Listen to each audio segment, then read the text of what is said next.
Colored pencils come in basic color packages for school children, upgraded sets for architects and other professionals, and elaborate collections of shades for the serious artist.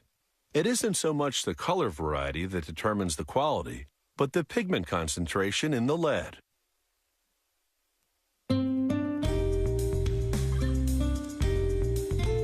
The core of a colored pencil doesn't actually contain any lead. It's composed of pigments, minerals, and binding agents. This company invented a unique type of colored pencil. The lead composition is such that it allows you to brush on a bit of water after you draw to create the effect of watercolor paints.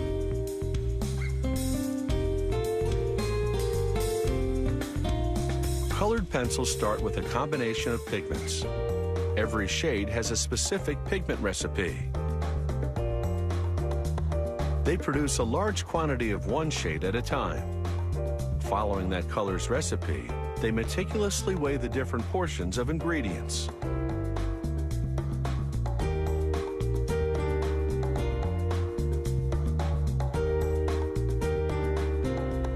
Then they boil a specific quantity of water and additives, and add binding agents, a secret blend of gums, resins, or waxes.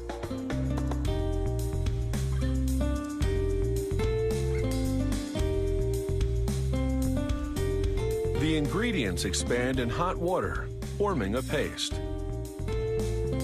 Workers then mix the pigments into this paste.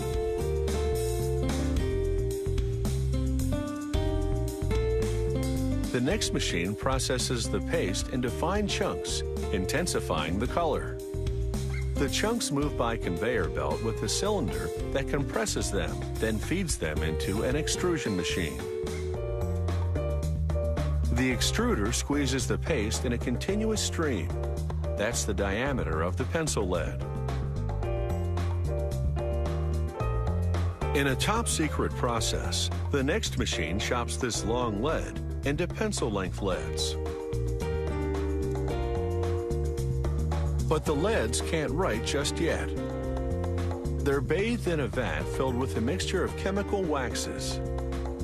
These waxes coat and impregnate the leads, in this case, red ones.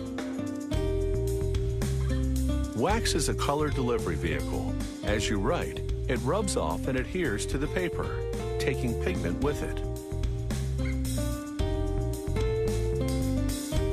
With the leads now finished, the factory subjects random samples to quality control testing, including a break test and a durability test, in which each lead must yield 100 yards of writing. This company makes its pencil bodies from cedar wood. This machine carves grooves for the leads, then coats the surface with a thin layer of glue. The planks pass under a wheel that places the leads, then through another machine that slips a second groove plank on top. The next machine carves the hexagonal shape, then slices the pencils apart.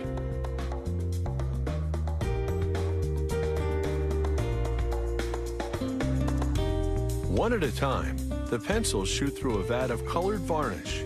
Their exterior is now the same color as the lead inside. Once the varnish dries, a heat stamp burns the company name and color number into the wood, filling the lettering with colored film. Then the pencils roll across an abrasive wheel, sharpening as they go. The unsharpened end gets a cap of varnish, either in white or the same shade as the pencil lead. The factory's equipment feeds the appropriate colors to the packaging area. As the pencils slide into their grooved tray, workers visually inspect each and every one. From pigments and planks to an artistic medium, the story behind the making of colored pencils is hardly black and white.